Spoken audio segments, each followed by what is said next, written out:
So this is the third part of Chapter 5, where we've been talking about functions for this class. In this last YouTube for the chapter, I think it's the last YouTube for the chapter, we're going to talk more about scope.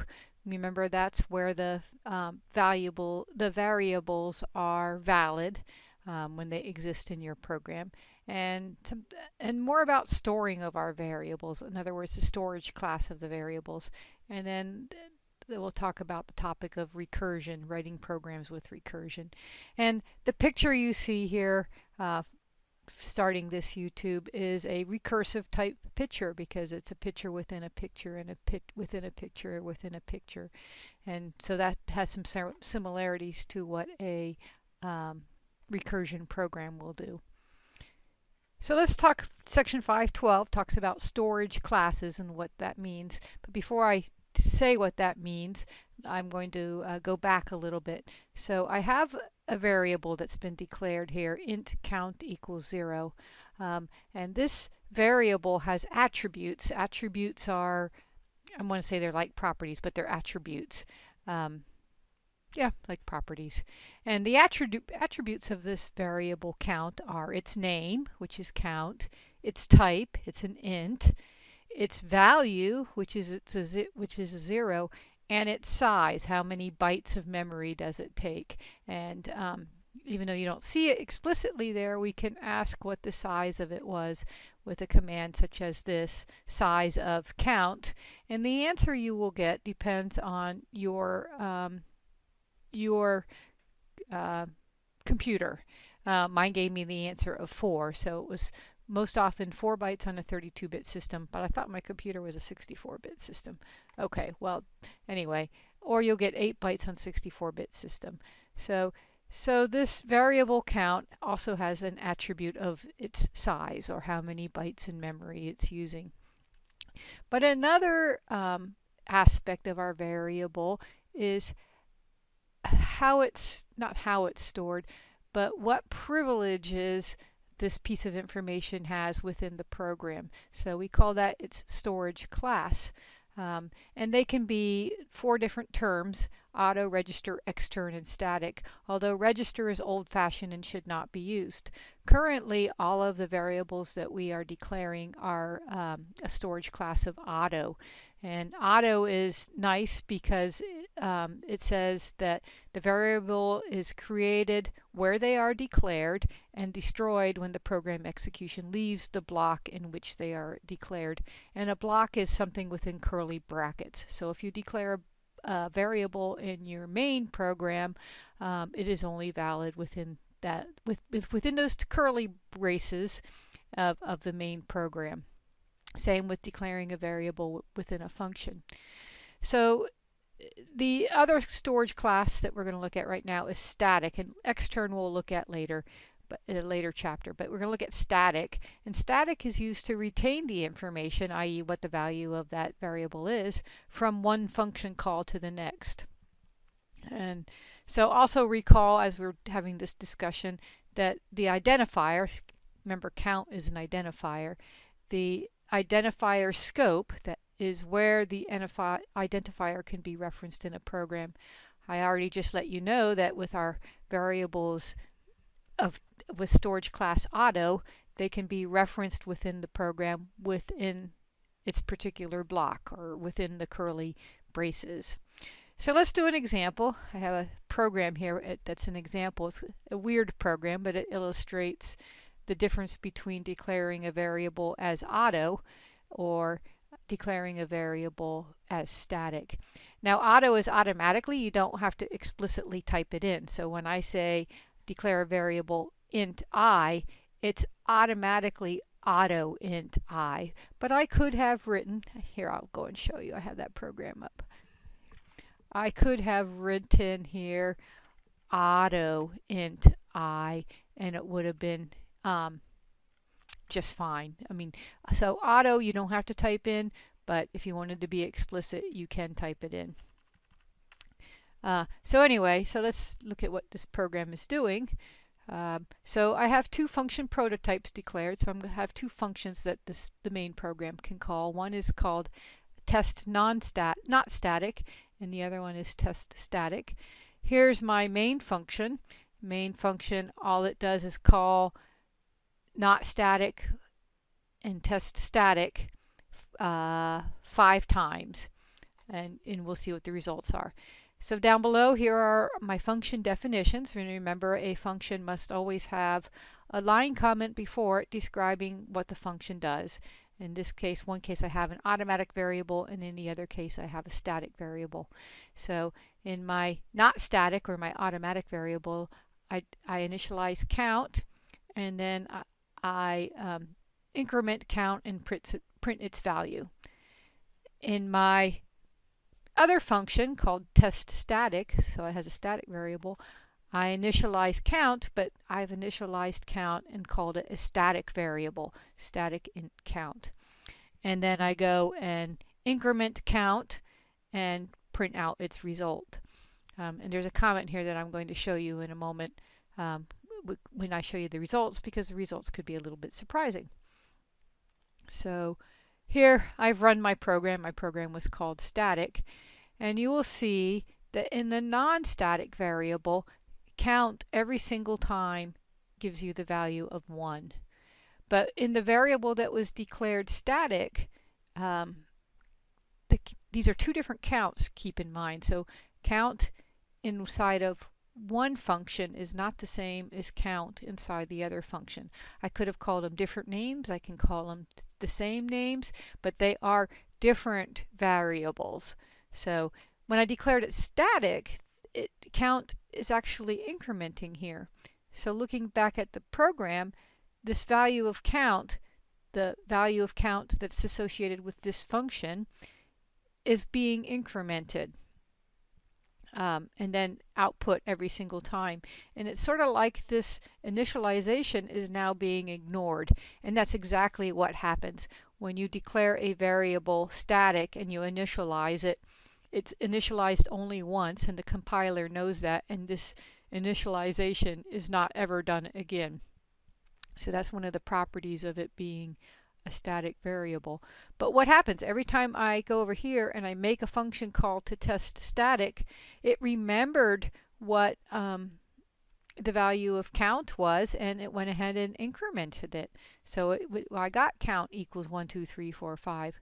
But in this function, every single time that I made this function call, the value of count wasn't remembered. It's reinitialized every single time, and so every single time it outputs a 1. So so that's kind of the difference between a static and a not static. If you declared it a static, the value of count is going to be remembered, and every time you make this function call, the value of count will be remembered. So a little bit more about these variables and when they are valid and when they are not. Well, yeah, like just pointing out here, this variable called count is completely different than this variable called count, and I want to emphasize that. Sometimes that's a point of confusion. They are separate variables. They are both called count, but this one doesn't know what this one is. So let me illustrate that. I'm actually going to illustrate that a little bit more when we expand upon this concept of scope. So remember, scope is telling you where something is valid within a program, when it exists within a program. So an identifier that's declared outside of any function has a thing called file scope. So I have a function prototype here, and I have a variable called max, and both of these have been declared outside the main program and outside of any function. So there is not curly braces surrounding any of this information right here. So these two items, this function and this variable called max, these two both have file scope, which means they are valid anywhere within this file, because that's their scope. And then identifiers that have been defined inside of block have only block scope. So a block is anything surrounded by curly braces. So a block is anything that's enclosed in braces. So here is a block here in the main function. Here is a block here in the square function. So this is kind of just a nice little illustration program here, I think. But so I've declared max with file scope, and I go to my main function now, and within my main function I declare a equals 10, and then I call square a, so I make a function call right here and I print the results, and then the next thing I do is print what the value of max is. And down here is the definition of the square function, and first of all it just prints, does max work here, and I want to see that can my function print out the value of max, and then it returns the square of the parameter that's been passed to this function. So here's the result. The first thing that the program outputs is, does max work here? And max equals 30, so yes it did. But why is that? So I'm going through my main function, and the first thing I encounter is this print statement, and this print statement, printf thing, calls the square function. So I do a function call over here to square, and the first thing that square says to do is print, does max work here? So therefore my first output is, does max work here? Then the next thing it does is return x squared, so x squared gets returned to the function, which in turn prints it out over here, and so then I get this statement sent to the screen, 10 squared is 100, that's this statement right here. And then the next thing in the program execution is this printf statement, which says just print the value of max, and that's what I did. So the execution order is important to consider here, because that certainly affected how the output was. But the other thing that I was pointing out here is that declaration of max equals 30 is something that has file scope. So I could use it within the main function, and I could also use it within the square function. And there was one other little aspect that your book pointed out, I'm not going to dwell on it, is that labels, those are things that start with a colon, are identifiers, are the only identifiers with what's called function scope. And the specific example is our switch function with the case labels inside. These case labels are not valid any outside the switch function. So, and then the other little point that the book makes here, which I think is a very important point, is that as a programmer, you always have to keep in mind this principle of least privilege. And so in programming, it really states that the amount of privilege a variable has and the access that it needs is only the minimum that it needs to do the task and not more.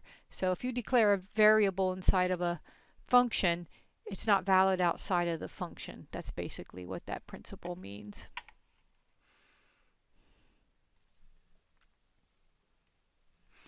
So next topic in this chapter is the topic of recursion. Recursion, well, a function is able to call itself, and when you do that, those are called recursive functions.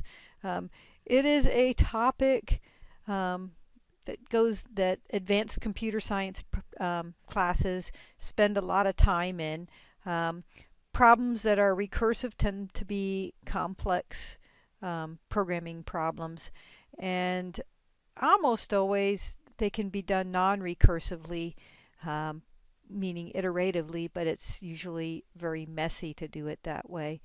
So here in this textbook we're going to introduce the concept of recursion, which is a little bit to get your brain around in the beginning. You can expect that if you continue on in computer science you will see a lot more things with recursion. So your textbook does the classic examples, the factorial and the Fibonacci sequence, but almost every textbook I ever seen starts with the factorial problem for recursion. And it's a good example, but I'm going to start a little bit simpler than that to try to help you to see what's happening, because sometimes it's a hard topic to get your head around. So anyway, functions that call themselves are called recursive functions. Be very careful when you're trying to develop a recursive function because it's very easy to create an indefinite loop or an infinite loop. So be careful. And I have an example of an infinite loop right here. I've created a function called show message. So some main program calls this function. It prints a message, and then the function calls itself again, and it prints the message again, and then the function calls itself again, and it prints the message again to infinity. So there is no means for this program to stop itself. So you need to, if you're going to write a recursive function, you need to provide some kind of a test or some kind of a means to stop the loop, other than just, killing the power on your computer. So I came up with a simple example as my first example. Here it is. This is the simplest example I can think of. I created a function right here called show message, and something is passed to this function here. But what I say, it's a number, it's an integer that's passed to it, because you can see my main calling function says show message, and it's 5, and in my function prototype you can see it's expecting an integer value. So I'm going to say call show message 5 times. Well, I'm calling show message. I'm not calling it 5 times, but I'm passing the variable 5 to the function. So here's the function definition. It's a recursive function because show message, as you're executing this function, it calls show message again. So you will see something recursive is happening. But let's see what happens. So I've made this function call, passed 5 to the function, and the first thing it says is 5 less than 1. The answer is no. So if it was, if I had a 0 here, I would return. I would go back to the main. But it's not, so this if statement is false. So I move to the next line, which says print the recursive message.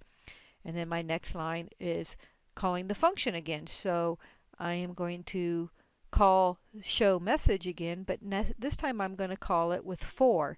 So I go back up here. 4 is now the value being passed to the function. I do this test. It's not 0 yet, so I print the message again. Then I call the function again, but remember it was 4, but now it's 4 minus 1, so it's 3. So I come back in, execute the function again. 3 is still not less than 1, so I won't return yet. I'm still in the function. Print the message again. Then I call the function again, only now I'm going to call it with the value of 3 minus 1, which is 2. So I go back and I call the function, I execute the function again with the value here being 2. And so this is how a recursive function works. And when I execute that program, I already compiled it here, but this is the result I get. I get 1, 2, 3, 4, 5 times I show the message. So that was a recursive program because it was a recursive function because it was a function that called itself. So now I'm ready to tackle the textbook problem, which was the doing the factorial of a number. So I'm actually just going to go over here and look at your textbook for a moment about recursion. Let me point one other thing about your textbook terminology here. So one of the things about a recursive function is that there's a base function. What is the base thing that's occurring? And the base thing that is occurring is just a simple printf thing that's going on. So there is a base operation that occurs, but it recurs repeatedly, and you just change at a higher level, you change how many times you're doing it. So that is part of the base function. So let me go back here to your textbook for a moment, because there's some illustrations in your textbook that I actually like quite a bit. So factorial is defined as, well, for example, n factorial is n times n minus 1 times n minus 2 all the way down to 1.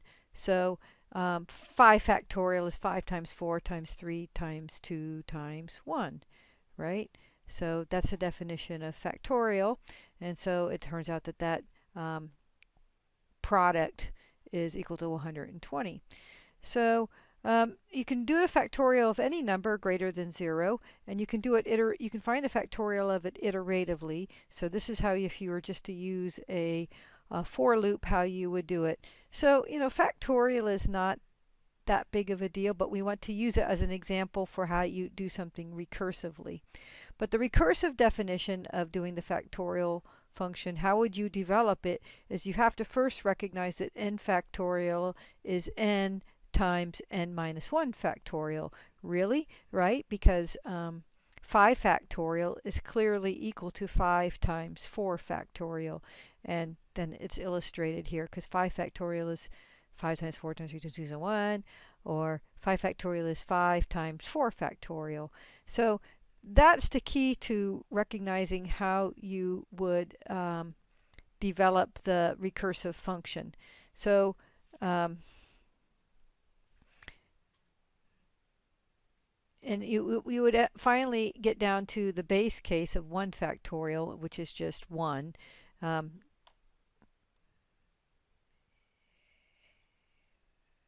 Yeah, because 4 factorial is really equal to 4 times 3 factorial. 3 factorial is really equal to 3 times 2 factorial, etc., until you get down to the case of 1 factorial. And I do like this illustration in your textbook. I looked at more than one textbook, and this was the best illustration that I found of what was happening. So the recursive calls, like maybe originally you do a function call to find 5 factorial.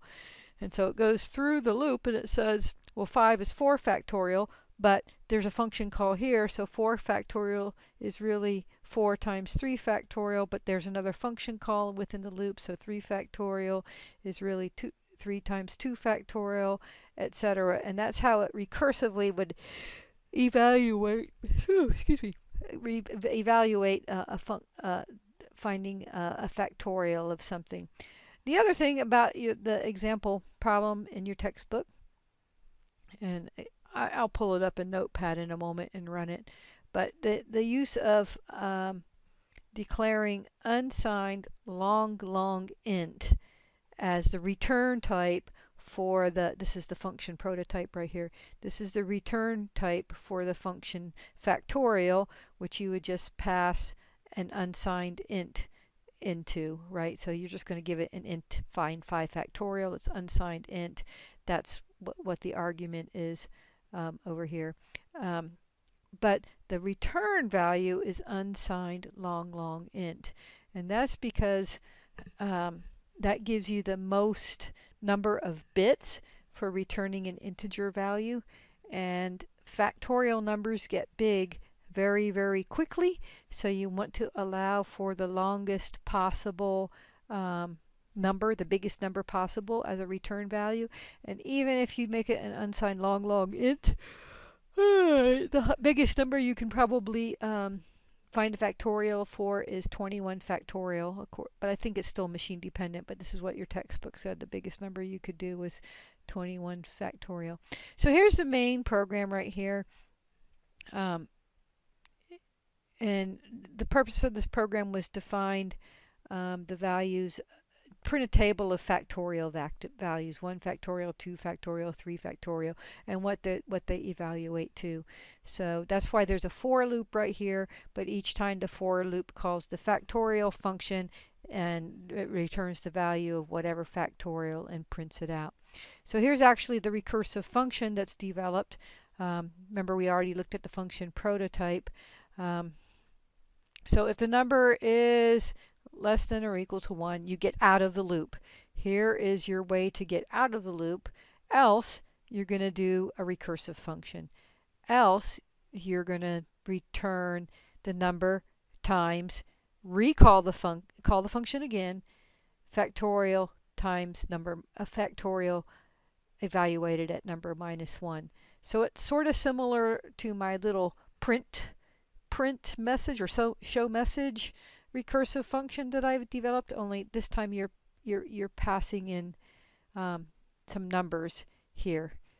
And the only difference actually is that it's a calculation here. The number times the factorial of the number. So like 5 times 4 factorial would be the first call. It would go through again. It would then be 4 times 3 factorial, etc. And these are the kind of results that you would get. So you see 21 factorial gets to be a very large number. So there it is when I ran the program on my computer. Of course, I get the same results that they do. But then I kind of really got curious that I wanted to try what if I did greater than 21.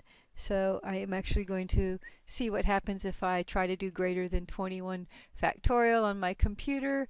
So I'm kind of interested in doing that. So I'm going to make it 23 factorial and see what happens to my computer because I'm really curious.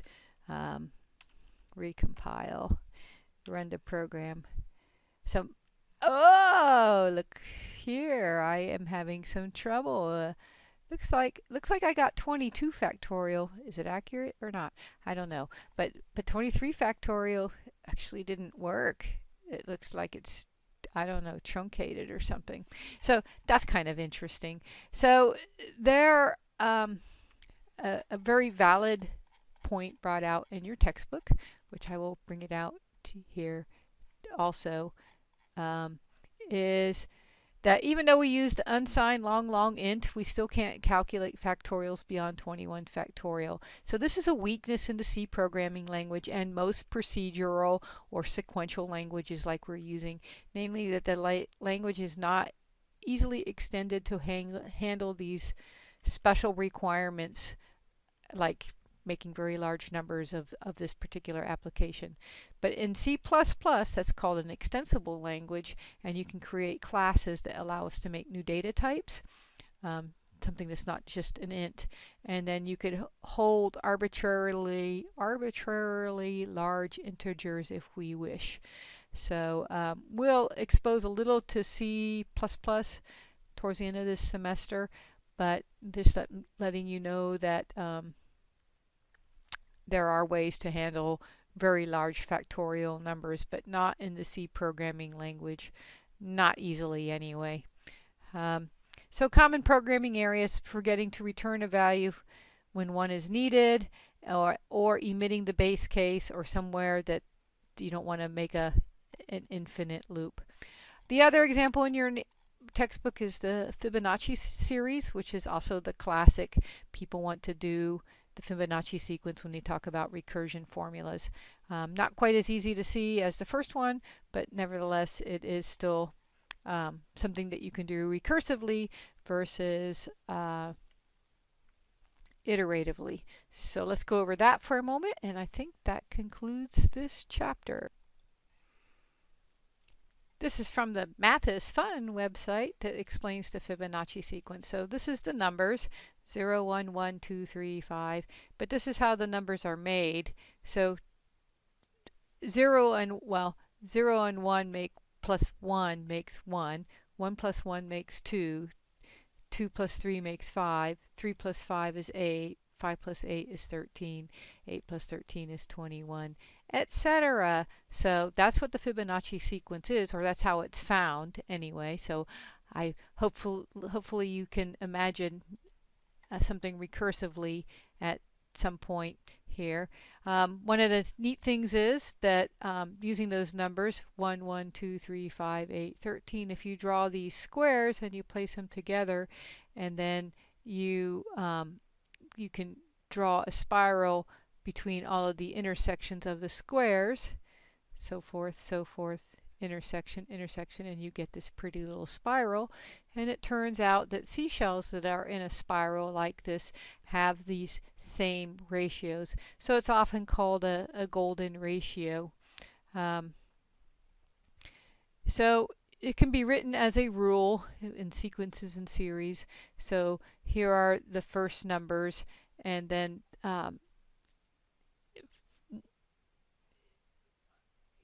so you have to take x to the 8 for x subscript 8 is the sum of the 7th number and the 6th number. So that kind of is how it develops. So x to the eighth number is 21, which is the sum of the seventh and the sixth number, and you get the eighth number right here. So it's sort of subscripted that way. And so the rule is x, the nth x equals the nth minus 1x plus the nth minus 2x. So that's the rule, and that's algorithmically how we have to think of developing our recursive formula for it. So if we go back to the development in our textbook, because the textbook does a pretty good job. So the if we create a function, the Fibonacci of 0 is 0, and the Fibonacci of 1 is 1, and we need that definition. But the Fibonacci of the nth number in the sequence, is the sum of the nth minus 1 number plus the nth minus 2 number. So that's how we can develop our recursive function. So again, we do our function prototype, and since these numbers can also get big, I want to return a value of unsigned long int, and I'm going to pass an int to the function to begin with. So let's look at actually the recursive function, because the rest up here in main is just the pretty call the function and display the result stuff. So here's actually the recursive function.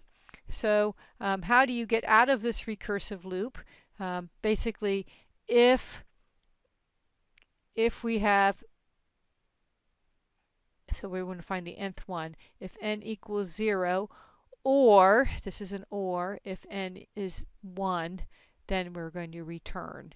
And then we have our recursive step that we return Fibonacci of the nth minus 1 plus Fibonacci of the nth minus 2, and we go back up here and we keep calling the function.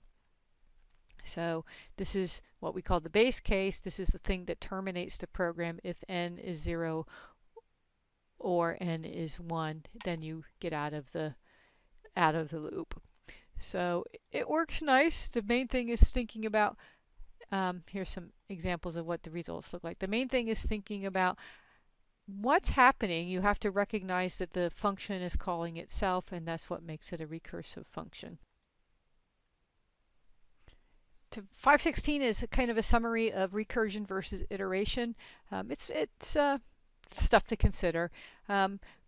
The two functions that we looked at, and the third one, my initial example, can both be implemented either recursively or iterative. Like my show message example, I could have just done a for loop and showed the message 5 times, right? But I tried to illustrate recursion instead.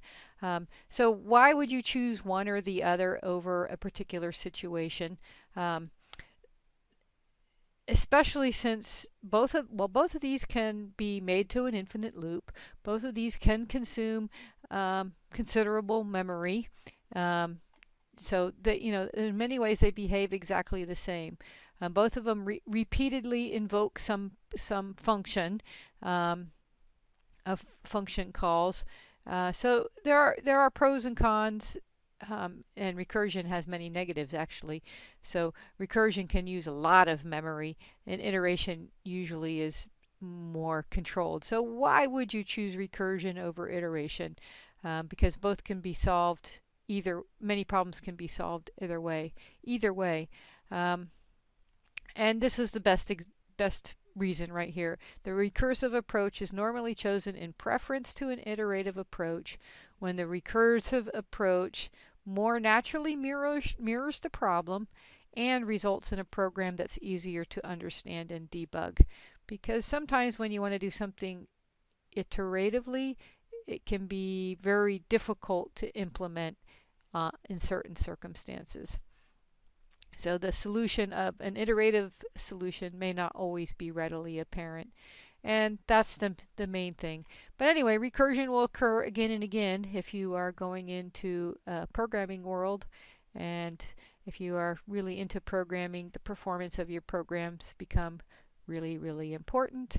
And I know this to be a true statement from students who have gone to a video game programming school, where how efficient the programming is in the video game world is critical. Obviously, you don't want any latency in your game. The program has to execute in a very timely fashion. So that's how good of a programmer you are falls into play there. Recursion problems are going to occur in some of the later chapters of this book. I am going to give you a recursion programming problem, not this week, but next week. Next week will be a really light week for homework because you have an upcoming midterm exam after this chapter. So I'm actually not going to give you the Towers of Hanoi problem, which is a pretty big problem. I do give you next week the raising of an integer to an integer power to implement recursively. That is your programming problem next week, but that's not this week. Okay, so I think that's the end of this chapter. There's one other thing I wanted to point out about this chapter that is well worth pointing out. Sometimes these ebooks are slow. Let me get it here. Wasting it. At the end of each chapter, there are self-review exercises. All these self-review exercises, although I don't assign them because the solution is there for them, are especially like these multiple choice, these are valid test questions. Your midterm exam is an online test. It's not a programming test. Not yet anyway.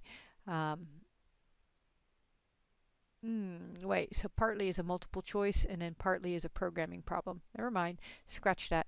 But multiple choice type questions, all of these self-review exercises are valid multiple choice type questions.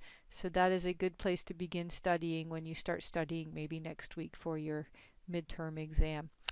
Okay, that is